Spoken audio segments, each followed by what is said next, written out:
현재 이재명 정부가 출범하면서 외교적 도전이 본격적으로 시작되고 있는 가운데 한미 관계에서 불안 요소들이 점점 더 뚜렷해지고 있습니다. 특히 도널드 트럼프 전 대통령과의 관계는 지금 매우 중요한 갈림길에 서 있는 상황이라고 할 수 있습니다. 오늘은 다가오는 트럼프 관세 시행일을 앞두고 이러한 외교적 상황을 차분히 분석하고 논의해보는 시간을 가져보겠습니다. 이재명 정부는 현재 트럼프 전 대통령을 친중 성향으로 인식하고 있는 가능성에 대해 심각하게 고민하고 있는 상황입니다. 이러한 인식은 한미 동맹의 안정성에 위협이 될 수 있는 여러 요인들을 불러일으킬 수 있으며 결과적으로 양국 간의 신뢰와 외교적 관계에 중대한 영향을 미칠 가능성이 큽니다. 특히 두 나라의 협력 관계가 흔들리게 되면 국제사회에서의 입지나 전략적 대응에 있어서도 부정적인 결과를 초래할 수 있습니다. 특히 한미 정상회담의 지연은 우리에게 상당히 큰 문제로 다가옵니다. 이 문제는 단순히 경제적 이슈인 관세 문제에 국한되지 않으며 두 정상 간의 직접적인 대화가 이루어지지 않고 있다는 점이 더욱 심각한 상황을 초래할 수 있습니다. 이러한 대화의 부재는 한미 동맹의 근본적인 신뢰를 훼손할 위험이 있으며 이는 양국 간의 관계에 부정적인 영향을 미칠 수 있습니다. 트럼프는 이재명 정부에 대한 구체적인 언급을 피했지만 그럼에도 불구하고 백악관의 입장은 매우 주목할 만한 이례적인 상황이었습니다. 이러한 발언은 이재명 정부가 중국의 영향을 받고 있다는 신호로 해석될 여지가 있으며 이는 동맹국 간의 불안감을 더욱 증대시킨 요소로 작용할 수 있습니다.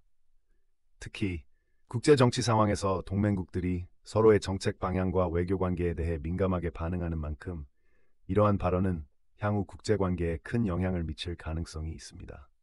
이재명 대통령의 과거 발언 중 특히 미군은 점령군이라는 발언은 앞으로 그가 트럼프 전 대통령과의 관계에 부정적인 영향을 미칠 가능성이 있다고 생각됩니다. 이러한 발언은 단순한 개인의 의견을 넘어서 미국과 한국 간의 외교적 관계에 민감한 요소로 작용할 수 있습니다.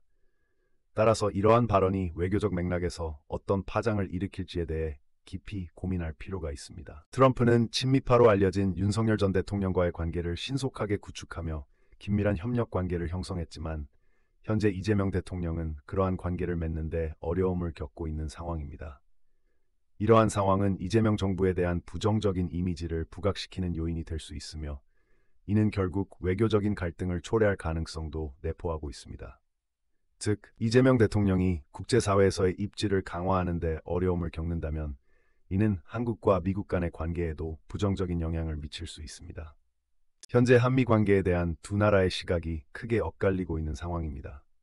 특히 트럼프 전 대통령의 실용주의적 외교 스타일은 전통적인 외교 관계의 틀을 벗어나 새로운 접근 방식을 제시했으나 이로 인해 양국 간의 관계에 불안 요소가 생길 수 있다는 우려도 있습니다. 또한 마가 진영의 대립은 이러한 관계를 더욱 복잡하게 만들고 있습니다. 이처럼 서로 다른 외교 정책과 전략이 충돌하면서 한미 동맹의 미래에 대한 불안감이 커지고 있는 것이 사실입니다. 이재명 정부는 미국의 전 대통령 도널드 트럼프와의 관계에서 보다 실용적인 접근이 필요하다고 생각합니다. 과거에 있었던 여러 발언들로 인해 양국 간의 갈등이 생겼던 것이 사실입니다. 그러나 이러한 갈등을 극복하고 서로 간의 신뢰를 회복하는 것이 매우 중요하다고 봅니다. 이를 통해 한미 관계를 보다 강화하고 상호 이익을 추구할 수 있는 기회를 만들어 나가야 할 것입니다. 외교적 인내가 절실히 필요한 이 시점에서 이재명 대통령은 정상회담을 통해 도널드 트럼프 전 대통령의 오해를 해소하고 양국 간의 신뢰를 다시 회복하는 것이 매우 중요합니다. 이러한 노력은 단순히 두 나라 간의 관계를 개선하는 것을 넘어 한미 동맹을 지속적으로 유지하고 강화하기 위한 필수적인 전략이 될 것입니다. 신뢰가 회복될 때 양국은 더욱 긴밀하게 협력할 수 있으며 이는 국제사회에서의 안정과 평화를 위해서도 매우 중요한 요소가 될 것입니다. 이해와 협력은 장기적으로 두 국가의 이익을 고려한 실용적 해결책을 찾는 데 있어 매우 중요한 열쇠가 됩니다. 국가 간의 관계에서 서로의 입장을 이해하고 협력의 기반을 다지는 것이 필수적이라고 생각합니다. 이를 위해 이재명 정부는 특별한 외교 전략을 마련해야 할 필요성이 있습니다. 이러한 전략은 단순히 외교적 관계를 유지하는 것을 넘어 서로의 이익을 존중하고 공동의 목표를 향해 나아갈 수 있는 구체적인 방안을 제시해야 합니다. 이를 통해 두 국가 간의 신뢰를 구축하고 지속 가능한 발전을 이룰 수 있는 기반을 마련하는 것이 중요. 트럼프의 외교적 성향은 전 세계적으로 많은 이들에게 잘 알려져 있으며 그의 독특한 접근 방식은 국제관계에 상당한 영향을 미쳤습니다. 그렇기 때문에 이재명 대통령은 트럼프의 성격과 외교 전략을 깊이 이해하는 것이 중요합니다. 이를 통해는 보다 효과적으로 대처할 수 있는 방안을 모색해야 할 것입니다. 특히 트럼프가 선호하는 소통 방식이나 협상 스타일을 파악함으로써 양국 간의 관계를 보다 원활하게 발전시킬 수 있는 기회를 찾는 것이 필요합니다. 트럼프는 메가 진영의 지지 기반을 매우 견고하게 유지하고 있으며 이는 그가 정치적으로 강력한 입지를 다지고 있다는 것을 의미합니다. 이러한 상황 속에서 이재명 정부에 대한 대중의 인식은 점점 더 복잡해질 가능성이 큽니다. 특히 트럼프가 지지하는 정책이나 이념과 이재명 정부의 방향성이 충돌하는 경우 정치적 대립이 심화될 수 있고 이는 국민들 사이에서도 다양한 의견과 갈등을 야기할 수 있습니다. 따라서 이재명 정부는 이러한 복잡한 대립 구조를 고려하여 좀 더 신중하게 대응할 필요성이 있습니다. 이재명 대통령은 외교 관계에서 국가의 자존심을 지나치게 내세우기보다는 보다 중요한 국가적 이익을 최우선으로 고려해야 한다고 생각합니다. 이러한 관점에서 실용적인 접근이 가장 효과적인 해답이 될 것입니다. 외교는 단순히 감정이나 자존심의 문제가 아니라 우리나라의 발전과 국민의 안전, 그리고 경제적 번영을 위한 전략이기 때문에 현실적인 판단과 유연한 대처가 필수적입니다. 각국과의 관계를 맺는 데 있어서는 이념이나 감정보다도 실질적인 이익을 중시하는 태도가 필요하다고 할 수 있습니다. 한미 동맹의 역사 속에서 정상 간의 신뢰 구축은 언제나 필수적이었습니다. 이러한 신뢰는 단순한 외교적 관계를 넘어서 양국 간의 우호와 협력의 기반이 되어 왔습니다. 따라서 이번 기회를 통해 양국 정상 간의 신뢰를 되찾는 것이 그 어느 때보다 중요하다고 생각합니다. 신뢰가 회복되면 보다 긴밀한 협력과 소통이 가능해지고 이는 결국 두 나라의 안보와 번영에도 긍정적인 영향을 미칠 것입니다. 이재명 정부는 트럼프와의 관계를 개선하기 위해 과거의 발언에 대한 해명을 더욱 적극적으로 시도할 필요가 있습니다. 이러한 해명 작업은 단순히 과거의 발언을 명확히 하는 것을 넘어 양국 간의 신뢰를 구축하고 외교적 갈등을 줄이는 데 중요한 역할을 할 것입니다. 특히 두 나라 간의 경제적 협력이나 안보 문제와 같은 중요한 이슈에 있어 서로의 입장을 이해하고 존중하는 것이 필수적이기 때문입니다.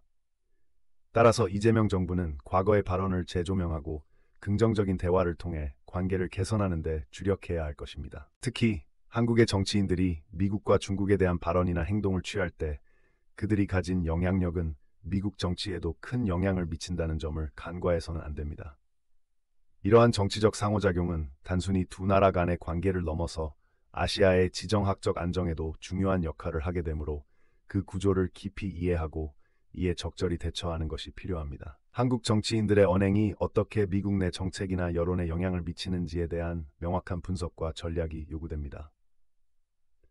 이는 한국의 외교 정책뿐만 아니라 국제사회에서의 입지를 더욱 강화하는 데도 중요한 트럼프와의 외교적 관계를 안정적으로 유지하기 위해서는 인내와 이해가 매우 중요한 요소로 작용할 것입니다.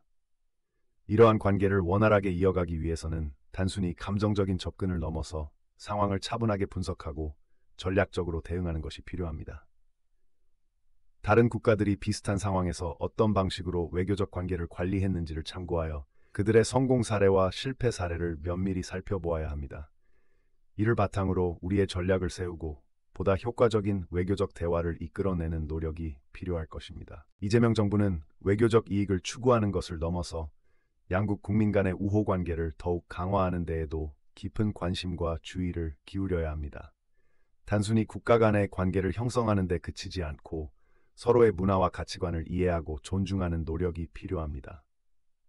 이를 통해 두 나라의 국민들이 진정으로 가까워질 수 있는 기회를 만들어야 하며 이러한 관계는 결국 장기적으로 안정적인 외교와 경제 협력으로 이어질 것입니다. 한미 동맹이 현재 불안정한 상황에 처해 있는 만큼 이재명 정부의 외교 전략은 앞으로 한국이 국제사회에서 어떤 위치를 차지할지 결정짓는 매우 중요한 요소가 될 것입니다.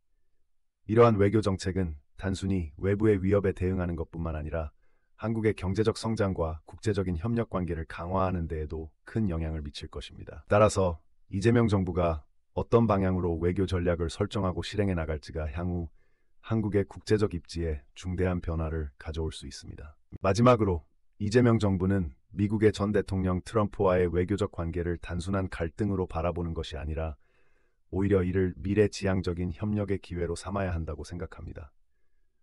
갈등이 존재할 수 있지만 그 속에서 서로가 이익을 얻을 수 있는 지점을 찾아내고 지속 가능한 관계를 구축하는 것이 중요합니다. 이를 통해 양국 간의 신뢰를 쌓고 더 나아가 글로벌 이슈에 대한 공동 대응 방안을 모색하는 데 기여할 수 있을 것입니다.